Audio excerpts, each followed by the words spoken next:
Hai Swipers, ketersediaan obat masih menjadi masalah dalam sistem kesehatan di Indonesia. Dengan menerapkan manajemen rantai pasok yang baik, maka pihak-pihak yang terlibat di industri farmasi akan mendapatkan deliver obat atau sediaan farmasi yang berkualitas dan terjangkau.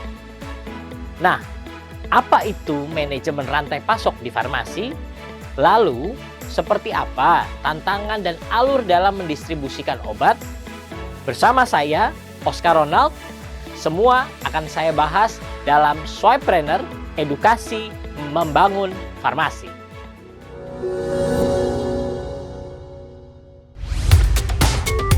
Apa itu manajemen rantai pasok di Vaskes?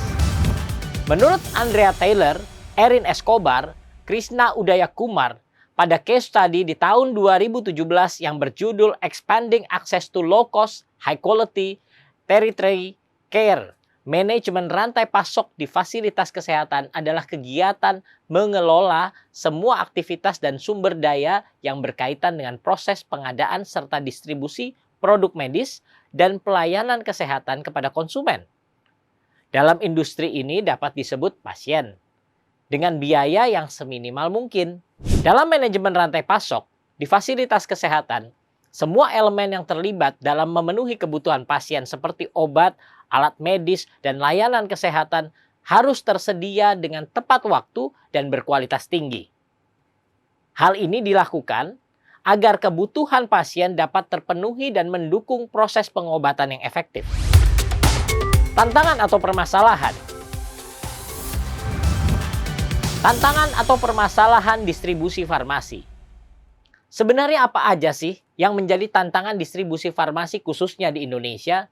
Kami rangkum menjadi 4 tantangan yang menjadi masalah umum bagi industri farmasi di Indonesia. Pertama, modal yang besar. Pada penerapan manajemen rantai pasok yang baik membutuhkan investasi finansial yang besar, seperti pengadaan sistem, manajemen sediaan, yang terintegrasi dengan perangkat-perangkat lunak, dan peralatan yang diperlukan. Hal ini menjadi tantangan bagi banyak fasilitas kesehatan, terutama yang beroperasi dengan anggaran yang sangat terbatas. Kedua, wilayah yang luas.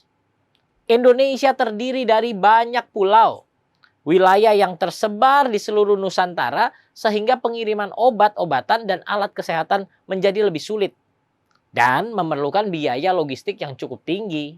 Ketiga, infrastruktur yang belum memadai. Infrastruktur transportasi dan akomodasi di beberapa daerah masih belum memadai, sehingga seringkali terjadi keterlambatan dalam pengiriman distribusi obat-obatan. 4. Peraturan dan birokrasi. Peraturan dan birokrasi yang ketat dalam pengadaan dan distribusi obat-obatan juga menjadi tantangan tersendiri bagi industri farmasi di Indonesia. Alur distribusi sediaan farmasi. Kita mulai dari alur distribusi sediaan farmasi yang dimulai dari perusahaan produsen farmasi. Lalu ada yang namanya distributor atau PBF. Kemudian disalurkan ke apotek atau rumah sakit untuk sampai kepada pasien.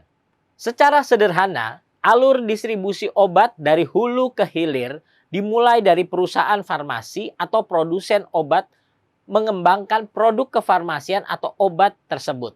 Setelah produk kefarmasian atau obat sudah jadi, maka akan dikirim ke distributor atau PBF.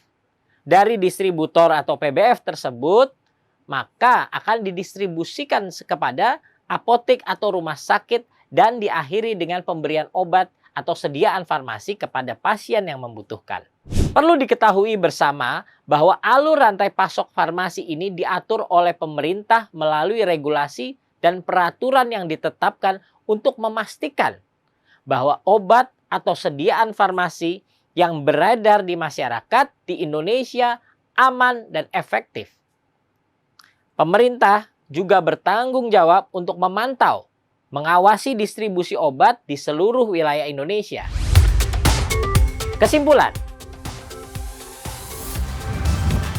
dengan memahami manajemen rantai pasok di industri farmasi, maka kita bisa menangani permasalahan dan mencari solusi dalam hal pendistribusian sediaan farmasi.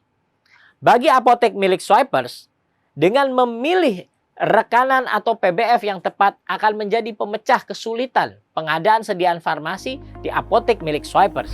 Nah, Swipers, SwipeRx juga bisa menjadi sahabat mitra apotek dalam memenuhi kebutuhan stok sediaan obat untuk bisnis apotek milik Swipers.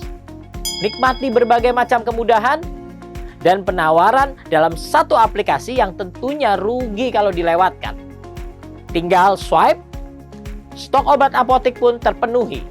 Tunggu apa lagi? Segera download aplikasi SwipeRx di Google Play Store dan App Store. Terima kasih telah menonton video ini dan semoga dapat bermanfaat.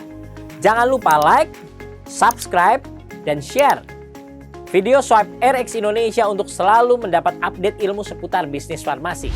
Cukup sampai di sini dulu untuk episode kali ini. Sampai jumpa di episode berikutnya. Swipepreneur, edukasi membangun farmasi. SwipeRx.